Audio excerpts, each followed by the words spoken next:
Hi all, എല്ലാവർക്കും അമീൻജാസ് ഫാമിലിയുടെ പുതിയൊരു വീഡിയോയിലേക്ക് സ്വാഗതം. അപ്പോൾ ഞാൻ വന്നിട്ടുള്ളത് വളരെ യൂസ്ഫുൾ ആയിട്ടുള്ള കുറച്ച് കുഞ്ഞു കുഞ്ഞു ടിപ്സുകൾ കളക്ട് ചെയ്തിട്ട് തന്നെയാണ്. അപ്പോൾ ഞാൻ എന്നും പറയുന്ന പോലെ വീഡിയോ എല്ലാവരും സ്കിപ്പ് ചെയ്യാതെ കാണാൻ ശ്രമിക്കുക. വീഡിയോസ് കാണുന്ന സമയത്ത് യൂസ്ഫുൾ ആയിട്ട് തോന്നുന്നുണ്ടെങ്കിൽ ലൈക്ക് ചെയ്യാനും ഷെയർ ചെയ്യാനും കമൻറ്റ് ചെയ്യാനും സബ്സ്ക്രൈബ് ചെയ്ത് സപ്പോർട്ട് ചെയ്യാനൊന്നും മറന്നു പോകരുത്. ഒട്ടും സമയം കളയാതെ നമുക്ക് ഇന്നത്തെ ഫസ്റ്റ് ടിപ്പിലോട്ട് പോവാം. പാക്കറ്റ് പൊടിയൊക്കെ വാങ്ങി യൂസ് ചെയ്യുമ്പോൾ ബാലൻസ് വരുന്നത് കേടുവരാതെ സൂക്ഷിക്കാൻ പറ്റുന്നൊരു ടിപ്പാണ് കേട്ടോ ഇന്നത്തെ ടിപ്പ്. അപ്പോൾ ഞാനിതൊരു കാശ്മീരി മുളക് പൊടിയുടെ പാക്കറ്റാണ് എടുത്തിട്ടുള്ളത്. അത് ഞാൻ പൊട്ടിച്ചിട്ടുണ്ട്.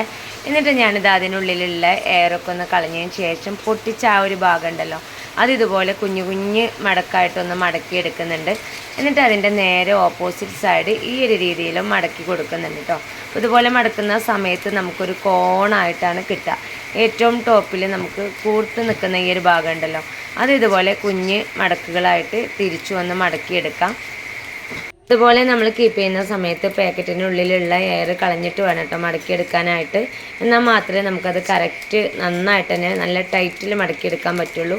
അപ്പോൾ ഞാനിതാ നല്ല രീതിയിൽ ടൈറ്റായിട്ട് തന്നെ മടക്കിയെടുത്തിട്ടുണ്ട്.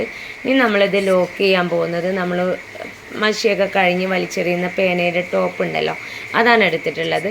അതൊരു സൈഡിൽ ഞാനിതാ ഇതുപോലെ ഒന്ന് പ്രസ് ചെയ്ത് കൊടുത്തതിന് ശേഷം ആ പൊടി വരുന്ന ഭാഗം ഒന്ന് പ്രസ് ചെയ്ത് കൊടുക്കുക. അപ്പോൾ നന്നായിട്ട് തന്നെ നമുക്ക് ആ ഒരു ടോപ്പ് അവിടെ ലോക്കായിട്ട് കിട്ടും കേട്ടോ. അപ്പോൾ ഞാനിതാ ഒരു വശം ലോക്കാക്കി എടുത്തിട്ടുണ്ട്. ഇനി അതിൻ്റെ നേരെ ഓപ്പോസിറ്റ് സൈഡിൽ നമുക്ക് ഇതേപോലെ ഒഴിവാക്കിയിട്ടുള്ള പെന്നിൻ്റെ ടോപ്പ് ഉണ്ടെങ്കിൽ ഒന്ന് ലോക്ക് ചെയ്തെടുക്കാം. അപ്പോൾ ഞാൻ 2 പെന്നിൻ്റെ ടോപ്പ് വെച്ചിട്ടാണ് ചെയ്തെടുത്തിട്ടുള്ളത്.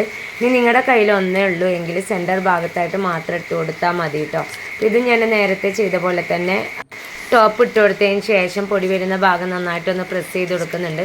അപ്പോൾ നമുക്ക് നന്നായിട്ട് തന്നെ ഇത് ലോക്കായിട്ട് കിട്ടും കേട്ടോ. ഇതുപോലെ നമ്മൾ കീപ്പ് ചെയ്യുകയാണെങ്കിൽ ഇത് താഴെ വീണ് കഴിഞ്ഞാലോ ഒന്നും നമുക്ക് പൊടി ഒട്ടും മിസ്സാവുകയില്ല, ഒട്ടും അതിലേക്ക് എയർ കയറുകയില്ല, പ്രാണികളൊന്നും വന്ന് നമുക്ക് ആ പൊടികളൊന്നും വരികയില്ല കേട്ടോ. ഇതുപോലെ ഒഴിവാക്കിയിട്ടുള്ള പെണ്ണിൻ്റെ ടോപ്പൊക്കെ ഉണ്ടെങ്കിൽ ഈ രീതിയിൽ കീപ്പ് ചെയ്തിട്ട് ഫ്രിഡ്ജിൽ നമ്മൾ കീപ്പ് ചെയ്യുകയാണെങ്കിൽ ഒത്തിരി നാൾ നമുക്ക് ഈ മസാല പൗഡറുകളെല്ലാം കട്ട കുത്താതെയും കേടുകൂടാതെയൊക്കെ സൂക്ഷിക്കാൻ പറ്റും. സാധാരണ നമ്മൾ 1-2 മടക്കൊക്കെ മടക്കിയിട്ടാണ് ഇതുപോലെ പൊടി കീപ്പ് ചെയ്യുന്നത് വെച്ചാൽ ഒത്തിരി പൊടി നമുക്ക് മിസ്സായി പോവാറുണ്ട് താഴെ വീണാലൊക്കെ. ഇത് കണ്ടോ, ഞാൻ താഴെ ഇട്ടിട്ടും കുടഞ്ഞിട്ടൊന്നും എനിക്ക് ഇതിൽ നിന്നൊരു അംശം പോലും പൊടി താഴെ വീണിട്ടില്ല. വളരെ സിമ്പിളായിട്ടുള്ള ടിപ്പാണ്, എല്ലാവരും ഒന്ന് ട്രൈ ചെയ്ത് നോക്കണം. ഇനി 2ാമത്തെ ടിപ്പിലോട്ട് പോവാം. പെരുമഴക്കാലത്ത് വളരെ യൂസ്ഫുൾ ആയിട്ടുള്ള ഒരു സിമ്പിൾ ടിപ്പാണ് കേട്ടോ. ഇനി നെക്സ്റ്റ് ടിപ്പ്, മഴക്കാലത്തൊക്കെ തീപ്പെട്ടി യൂസ് ചെയ്യുന്ന ആളുകൾക്ക് തണുക്കാതെ കീപ്പ് ചെയ്യാൻ പറ്റുന്നൊരു സിമ്പിൾ ടിപ്പാണ് ഞാൻ ഷെയർ ചെയ്യുന്നത്. ഞാൻ മോന് മിഠായി വാങ്ങിയപ്പോൾ കിട്ടിയിട്ടുള്ള ഒരു കുഞ്ഞു ബോട്ടിലാണ് കേട്ടോ അത്. ഇത് പൊതുവേ നമ്മളൊക്കെ കയ്യിൽ കിട്ടാറുണ്ടെങ്കിൽ നമ്മളത് മിഠായിയൊക്കെ കഴിഞ്ഞാൽ വലിച്ചെറിയാറാണ് പതിവ്. ഇതുപോലെയുള്ള കുഞ്ഞു ബോട്ടിലുണ്ടെങ്കിൽ നമുക്ക് കിച്ചണിൽ ഒത്തിരി കാര്യങ്ങൾ ചെയ്യാൻ പറ്റും. അപ്പോൾ അതിൽ ഒരു യൂസേജാണ് ഞാനിന്ന് കാണിക്കാൻ പോകുന്നത്. അപ്പോൾ ഞാൻ ആ ഒരു ബോട്ടിൽ ഓപ്പൺ ചെയ്തിട്ടുണ്ട്. എന്നിട്ട് അതിലേക്ക് തീപ്പെട്ടിക്കൊള്ളി മുഴുവനായിട്ട് ഇട്ട് കൊടുക്കുന്നുണ്ട്. അപ്പോൾ തീപ്പെട്ടി ഇടുന്ന സമയത്ത് നമുക്കതിൻ്റെ മരുന്ന് വരുന്ന ഒരു ഭാഗം ഉണ്ടല്ലോ, ഇതെല്ലാം ഒരു വശത്തേക്ക് വരുന്ന രീതിയിലൊന്ന് അറേഞ്ച് ചെയ്തെടുക്കാം. അപ്പോൾ ഞാൻ ഇതെല്ലാം ഈ ഒരു രീതിയിൽ അറേഞ്ച് ചെയ്തെടുത്തിട്ടുണ്ട്. ഇനി നമുക്കിത് ബോട്ടിലേക്ക് ഇട്ട് കൊടുക്കാം. ബോട്ടിലേക്ക് നമ്മൾ വെക്കുന്ന സമയത്ത് മരുന്ന് വരുന്ന ഭാഗം ടോപ്പിലേക്ക് വരുന്ന രീതിയിൽ വേണം കേട്ടോ ഇട്ട് കൊടുക്കാനായിട്ട്.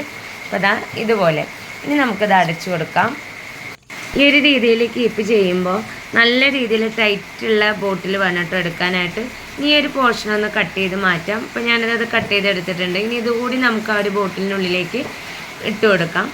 ഞാനിത് ബോട്ടിലിനുള്ളിലേക്ക് ഇട്ടിട്ട് നന്നായിട്ട് തന്നെ ഒന്ന് ടൈറ്റ് ചെയ്തെടുക്കുന്നുണ്ട് കേട്ടോ. ഇതുപോലെ നമ്മൾ കീപ്പ് ചെയ്യുകയാണെങ്കിൽ ഒത്തിരി നാൾ കഴിഞ്ഞിട്ട് നമ്മൾ എടുക്കുകയാണെങ്കിലും നമുക്ക് ഈ ഒരു തീപ്പെട്ടി ഒട്ടും തണുക്കാതെ പെട്ടെന്ന് തന്നെ നമുക്ക് കത്തിച്ചെടുക്കാൻ പറ്റും കേട്ടോ. വളരെ സിമ്പിളായിട്ടുള്ള ടിപ്പാണ്. ഈ ഒരു രീതിയിലല്ല എങ്കിൽ നമ്മൾ കട്ട് ചെയ്ത് വെച്ചിട്ടുള്ള ഈ പോർഷനിൽ നിന്ന് ചെറിയൊരു പീസ് കട്ട് ചെയ്ത് മാറ്റിയിട്ട് നമ്മൾ ആ ഒരു കീപ്പ് ചെയ്യുന്ന ബോട്ടിലിൻ്റെ ലിഡിൽ ഇതുപോലെ ഗമ്മാക്കിയിട്ടൊന്ന് പ്രസ് ചെയ്ത് കൊടുക്കുക. എന്നിട്ട് നമ്മൾ കീപ്പ് ചെയ്യുകയാണെങ്കിലും നേരത്തെ നമ്മൾ പറഞ്ഞ പോലെ തന്നെ നമുക്ക് തീപ്പെട്ടി ഒട്ടും തണുക്കാതെ കത്തിച്ചെടുക്കാൻ പറ്റും. രണ്ടും വളരെ സിമ്പിളായിട്ടുള്ളതും എന്നാൽ യൂസ്ഫുൾ ആയിട്ടുള്ള ടിപ്പാണ്. നിങ്ങൾക്ക് ഏതാണോ കംഫർട്ട് വെച്ചാൽ ആ ഒരു രീതി നിങ്ങൾ ഫോളോ ചെയ്യുക. ഇനി നെക്സ്റ്റ് ടിപ്പ് എന്താണെന്ന് നോക്കാം. നമ്മുടെയൊക്കെ വീടുകളിൽ സ്ഥിരമായിട്ട് നമ്മൾ യൂസ് ചെയ്യുന്ന ഒന്ന് തന്നെയാണ് മിക്സിയൊക്കെ യൂസ് ചെയ്യാത്ത വീടുകളെന്ന് വളരെ ചുരുക്കമാണ്. പെട്ടെന്ന് തന്നെ അതിൻ്റെ പുറം ഭാഗത്തൊക്കെ നല്ല രീതിയിൽ അഴുക്കൊക്കെ വന്ന് വൃത്തികേടാവാറുണ്ട്. എന്നാൽ എത്ര അഴുക്ക് പിടിച്ച മിക്സി ആയാലും സോപ്പോ ലിക്വിഡോ ഡിഷ് വാഷോ ഒന്നും യൂസ് ചെയ്യാതെ സെക്കൻഡുകൾക്കുള്ളിൽ നമുക്ക് ആ ഒരു അഴുക്കൊക്കെ കളഞ്ഞ് പുതുപുത്തനാക്കി എടുക്കാൻ പറ്റുന്നൊരു കിടിലൻ ടിപ്പാണ് കേട്ടോ ഇന്നത്തെ അവസാനത്തെ ടിപ്പ്. അപ്പോൾ അതിനായിട്ട് നമുക്ക് ആവശ്യമുള്ളത് പെട്രോളിയം ജെല്ലി എന്നറിയപ്പെടുന്ന വാസലിനാണ്. ഒത്തിരി അഴുക്കുണ്ടെങ്കിലും വളരെ കുറച്ച് വാസലിൻ മാത്രം മതി നമുക്ക് ആ ഒരു അഴുക്കൊക്കെ കളഞ്ഞ് പുതുപുത്തനാക്കി എടുക്കാനായിട്ട്. ഇതുപോലെയുള്ള മിക്സിയൊക്കെ ക്ലീൻ ചെയ്യാനായിട്ട് നമുക്ക് ഫ്രഷ് ആയിട്ടുള്ള വാസലിൻ വേണമെന്നൊന്നുമില്ല. എക്സ്പയറി കഴിഞ്ഞിട്ടുള്ള വാസലിൻ എടുത്താലും മതി കേട്ടോ. അപ്പോൾ ഞാനിത് എക്സ്പയറി കഴിഞ്ഞിട്ടുള്ള വാസലിനാണ് എടുത്തിട്ടുള്ളത്. അത് കൈവിരലിലൊന്ന് ആക്കിയതിന് ശേഷം മിക്സിയുടെ അവിടെ ഇവിടേക്ക് ഒന്ന് ഇതുപോലെ ആക്കി കൊടുക്കുന്നുണ്ട്. അതിനുശേഷം കൈ വെച്ചിട്ട് തന്നെ മിക്സിയുടെ എല്ലാ വശത്തും വാസലിൻ ഇതുപോലെ ഒന്ന് സ്പ്രെഡ് ചെയ്ത് കൊടുക്കാനുണ്ട്. അപ്പോൾ ഞാൻ ആദ്യം ആക്കിയിട്ടുള്ള വാസലിൻ തന്നെയാണ്, അത് വെച്ചിട്ട് തന്നെയാണ് കൈ വെച്ചിട്ട് എല്ലാ വശത്തേക്കും ആക്കി കൊടുക്കുന്നത്. ഇനി ആവാത്ത ഭാഗങ്ങളുണ്ടെങ്കിൽ വീണ്ടും നമ്മൾ വാസലിൻ ആക്കി കൊടുക്കണം. എന്നിട്ട് ഞാനിതാ ഇതുപോലെ കൈ വെച്ചിട്ടൊന്ന് അടിച്ചെടുക്കുന്ന സമയത്ത് തന്നെ എൻ്റെ കയ്യിലൊക്കെ അഴുക്കൊക്കെ പോന്ന് കിട്ടിയിട്ടുണ്ട് കേട്ടോ. വാസലിൻ്റെ എണ്ണമയം ഉള്ളതുകൊണ്ട് തന്നെ എത്ര അഴുക്ക് പിടിച്ചതാണെങ്കിലും പെട്ടെന്ന് തന്നെ നമുക്കിത് ക്ലീൻ ചെയ്തെടുക്കാൻ പറ്റും. അപ്പോൾ ഞാനിതാ കൈ വെച്ചിട്ട് ഈ ഒരു മിക്സിയുടെ എല്ലാ വശത്തേക്കും ആ വാസലിൻ നന്നായിട്ട് തന്നെ സ്പ്രെഡ് ചെയ്ത് കൊടുത്തിട്ടുണ്ട്. ഇനി നിങ്ങളുടെ കയ്യിൽ ഒഴിവാക്കിയിട്ടുള്ള ടൂത്ത് ബ്രഷ് ഉണ്ടെങ്കിൽ ഒന്ന് അരച്ചെടുത്താൽ മതി. അപ്പോൾ എൻ്റെ കയ്യിൽ ഒഴിവാക്കിയതില്ലാത്തത് കൊണ്ട് ഞാൻ പൊട്ടിയിട്ടുള്ളൊരു മാസ്കാണ് എടുത്തിട്ടുള്ളത്. മാസ്ക് വെച്ചിട്ട് ഞാനിതാ ഇതുപോലെ ഒന്ന് അടിച്ചെടുക്കുന്നുണ്ട്. വാസലിനാക്കി കൊടുത്തുകൊണ്ട് തന്നെ ഒത്തിരി സ്ട്രെസ് ചെയ്തിട്ടൊന്നും നമ്മൾ അരക്കണ്ട കേട്ടോ. അപ്പോൾ എനിക്കിത് ആ മാസ്കിൽ കണ്ടോ നന്നായിട്ട് തന്നെ അഴുക്കൊക്കെ പോന്ന് കിട്ടിയിട്ടുണ്ട്.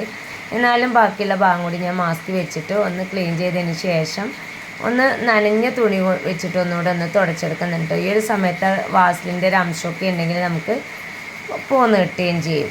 ഇതാ കണ്ട് എനിക്ക് മിക്സിയുടെ വശങ്ങളൊക്കെ നല്ല രീതിയിൽ തന്നെ ക്ലിയറായിട്ട് കിട്ടിയിട്ടുണ്ട്. ഞാൻ തുടക്കുന്ന സമയത്ത് തന്നെ നിങ്ങൾക്ക് കാണാൻ പറ്റുന്നുണ്ടാവും ക്ലീൻ ചെയ്യുന്നതിന് മുമ്പും ക്ലീൻ ചെയ്തതിന് ശേഷവും ഉള്ളത്.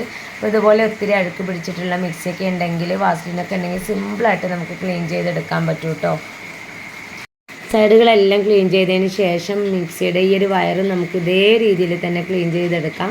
നമ്മുടെ കയ്യിൽ അല്പം വാസലിനാക്കിയതിന് ശേഷം ആ ഒരു വയറിലെല്ലാ വശത്തും ആക്കിയിട്ട് ഒരു ഉണങ്ങിയ തുണി വെച്ചിട്ടൊന്ന് തുടച്ചെടുത്താൽ തന്നെ നല്ല രീതിയിൽ ക്ലീനായിട്ട് കിട്ടും. അപ്പോൾ ഇന്നത്തെ വീഡിയോ നിങ്ങൾക്ക് എല്ലാവർക്കും യൂസ്ഫുള്ളായി കാണുമെന്ന് വിചാരിക്കുന്നു. ഇത്രയും നേരം എൻ്റെ വീഡിയോസ് കണ്ട് സപ്പോർട്ട് ചെയ്ത എല്ലാ കൂട്ടുകാർക്കും ഹൃദയം നിറഞ്ഞ നന്ദി. ഇൻഷാ അല്ലാഹ് അടുത്തൊരു കിടിലൻ വീഡിയോസുമായിട്ട് ഞാൻ വീണ്ടും വരാം. Thanks for watching.